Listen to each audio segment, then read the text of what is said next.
What's going on, boys? Muttality, a very respected individual in the Madden community, 70,000 followers on Twitter. A good Madden Twitter follow, especially if you're into Mutt. Had a very interesting tweet the other day that we're going to talk about here, okay? With Mutt 23 coming out to its final weeks, what would you grade it on a scale of 1 to 10? 1 being the worst game ever, 10 being the best game ever, obviously, right? For me personally, he says content 8.5, gameplay 7. Overall, he'd give it a 7, would be higher without the glitches and mess-ups.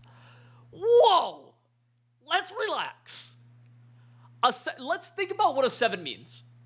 A 10 is the best game. Think in your head, the most fun game you've ever played before, right? Whatever that might be. The most fun you've ever had playing, whether it's with your boys, whether it's you grinding, whatever it is. Think about what that is. This game was 3 points away from that, is what he's saying. No.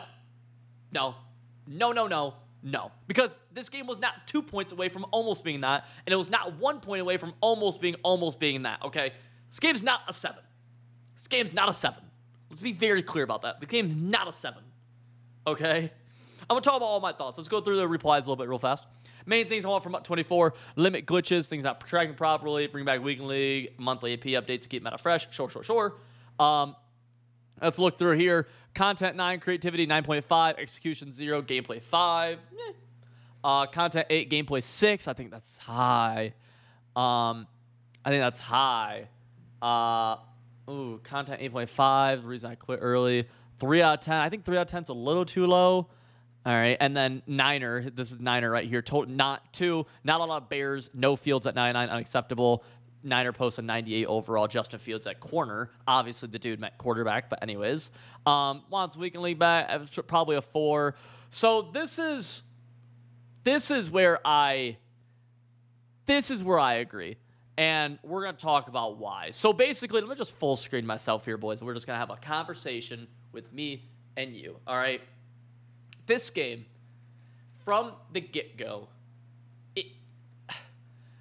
the game, and if we're talking Mutt and Mutt gameplays included, right, it can't be above a 5. And the reason for that is purely based off of one thing right here, and there's so many, but one thing right here, passing and catching the football, since like 1960, has been a very standard thing that we've seen, right? Throw, catch. Ever since pass lead elite and set feet lead became standard abilities for every quarterback about 3 weeks, a month into the game, that was broken. The throw and the catch was broken. The ball will go through your hands, just barely, it'll be overthrown in situations where the ball is just clearly not overthrown, where your receiver can clearly catch it, okay? Numerous times, the ball will be inconsistently overthrown as well with the same pass leads. It will happen a lot. If you play the game a bunch, you know exactly what I mean, all right? Additionally, it can get overthrown without the ball being freeform. Freeform overthrows, sure. Inconsistent even, okay. You cannot freeform something, and the ball could still be overthrown, where you're just throwing it normal, and it will say accurate. Kind of stupid. On top of that, the ball can hit your receiver in the face, or my favorite is when you're going to catch it, and it hits him in the back. One of my favorites. If you cannot do one of the basic fundamentals of football in a football video game, please don't throw the word football simulation game in that. If you think this game is a simulation of real football, it's a video game. COD, like, no. You'll never get any simulation, anything, unless you're playing Goat Simulator. When that's the case, when pitching and catching the football does not work, this game immediately loses so much. And that's been a huge issue all year. Literally all year, ever since those velocity chems came into the game. Huge issue all year. Insane issue. I'm very upset about it. I am. Talking about Mutt, okay? Ultimate Team actually had pretty good content. I'm not a content guy. You guys watch any of my videos, stuff like that, you know I don't know anything about content. I'm really not a content guy at all, but I can tell from what everyone else is saying, and literally just from the standpoint that they're still actually releasing stuff up until July 11th. Really good job, EA. Like, great job. Very pleased with that is what we need, EA. More of that. Great job, Mutt Team. Bad job on the execution of a lot of stuff. Consistently, comp passes not working. Consistently, stats not tracking. Consistently, about 4, 5, 6 times throughout this year, if you were not on the game on like a Wednesday morning at 11 a.m. for about a 36-minute span, you did not get access to coin glitches, which then had huge impact on the Mutt economy for everybody else. If you're not part of the very select few people who haven't been on the game during those times, you missed out on coin glitches that made some people with tens of millions of coins. You got nothing from it, and the prices in the auction house and in the store raised because of that, and you were just effed. It was absolutely, as someone who was on that side, who was someone who did not benefit from the coin glitches, because I just wasn't on the game during those 36-minute spans at Wednesdays on 11 a.m. Like, it's bullshit. It is stupid. That's bad. That is bad, bad, bad.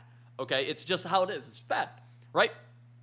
Additionally with that, when they're releasing things at 11 a.m. and consistently, or whatever time it is, and they consistently delay it, this really doesn't lose them a point, right, in the 1 to 10 scale. But when they consistently delay it constantly, where you can almost predict it to be delayed, and they continue to say 11 a.m., whatever time it is on whatever day, that is also bad.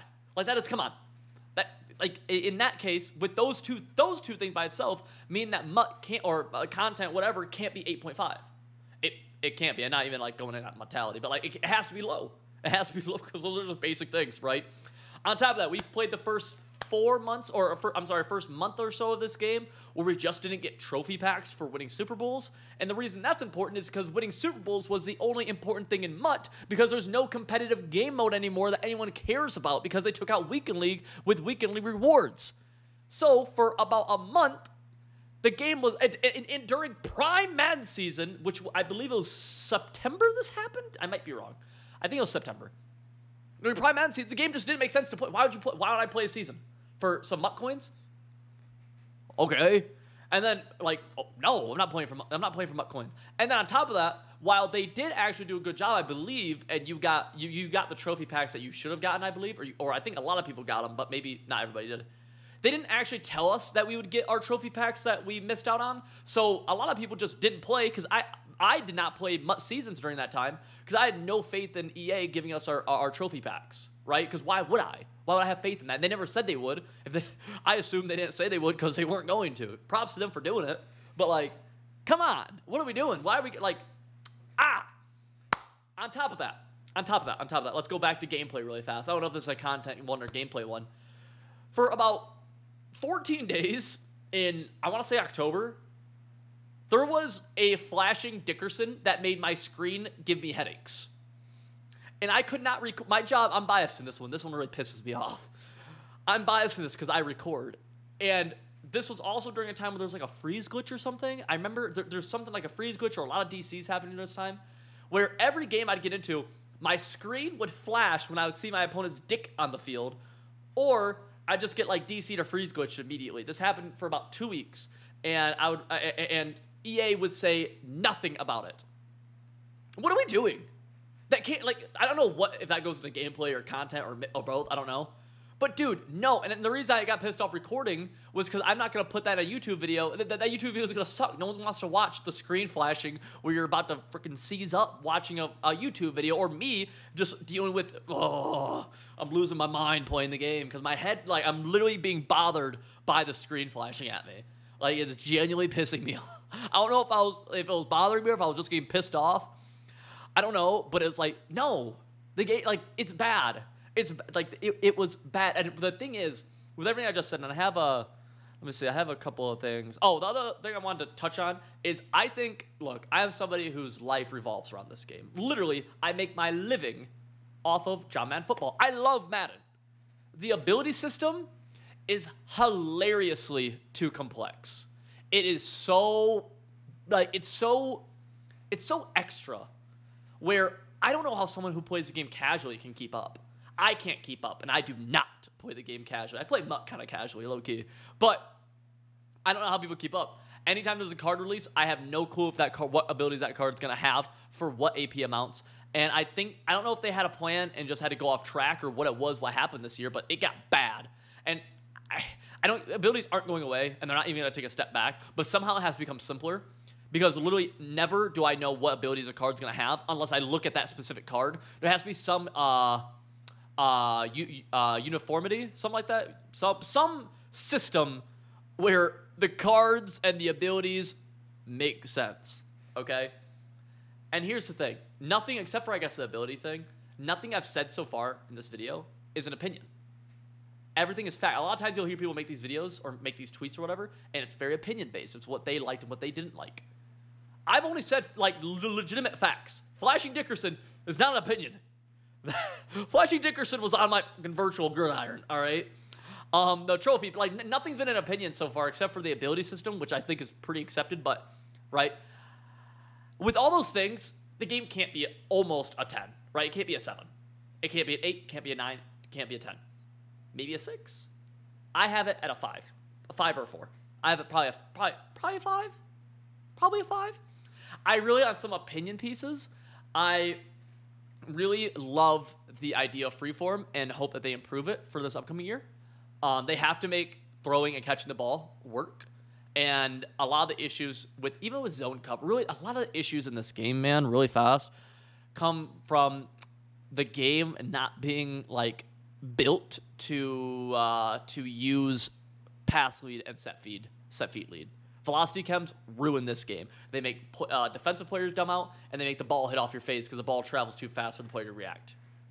Believe it or not, and want to accept it or not, if you really think about it, zones are so bad they don't react to anything. That's because the ball's moving too fast, literally.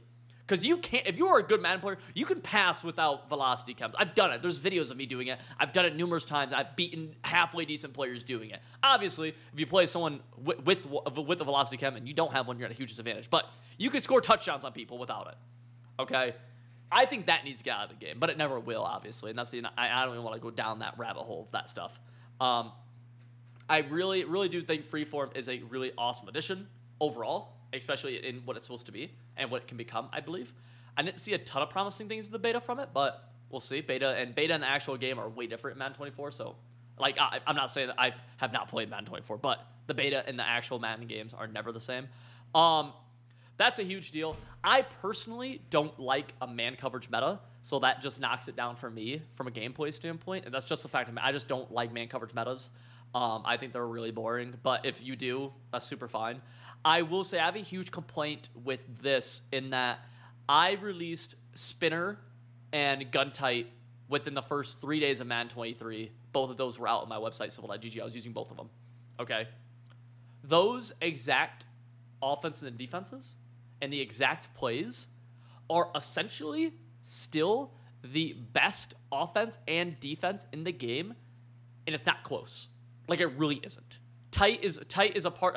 All the way around is now the best, but like I still run those same tight plays from August. And Spinner, I just run zone now, but Spinner's probably better than zone. DB Fire was the best defense for like a month, and Spinner was better than everything else. There's an issue in that. The game becomes really stale. The game needs to change somewhat throughout the year. I really do think that the 6 AP update really made the game a lot better. I was really a big fan of it. Now, the issue is that it came at a time where we only got like a month and a half, 2 months to experience it before Endgame came out, which you can't judge Madden for how it plays in July. Like, and I don't like Endgame Madden, but I can't hold that against Madden. It's July 11th, Kenny, right? Like, come on. You're not gonna, like, the game's gonna be bonkers or whatever. Like, it's whatever. And there's a lot of other things, but I really wanted to touch on a couple of those. If you listen to my content, a big thing I talk about every single year, and I always get asked what do I want in Madden. I want the game to be different year to year, which it pretty much always is. People like to say it's not. They don't know what they're looking at. Like they have no idea what they're seeing on the field or on the screen. I want the game to be different. I want it to be a zone coverage meta. I just think it's way more fun. And then another big thing for me is the game needs to be functional. The game has to work. And this year, I felt like throughout the year, the game never worked. I felt like the game never worked throughout this year. And it just can't be the case. Like, that can't happen. Especially during Prime Madden season. The game is more functional now than it has been all year, which is bad. It just can't like that. That is a huge, huge, huge issue, in my opinion. The game has to be functional. We've seen it in other years, too, where the game was not functional. And I think it just hurts so much. The game has to work. And when it doesn't work, the gameplay is always the gameplay, right? Like, the gameplay will always suck to people, right? Even myself included. Whatever. Always have complaints with gameplay. This is broken. This is cheese. This is whatever. But the game has to work. And all the things I talked about earlier were not opinion pieces on, oh, this should have worked differently. No, they were things that were not functional in a game that is made by a billion-dollar company. It cannot happen in Madden 24. And what I'm very concerned about is that there was a huge button unresponsiveness issue in the beta, and it has to get fixed. Has to. Besides that, game was very functional, actually. Very functional. Very pleased. That was a big issue, though. So to any EA dev, please, dear God, fix that, brother. I'm gonna give Madden 23 a 5. I think that's gonna be my official rating. And yeah, I think it's a 5. Let me know what you guys think, where I'm wrong, where I'm right. Comment below. Subscribe, by the way, if you haven't. All right, peace.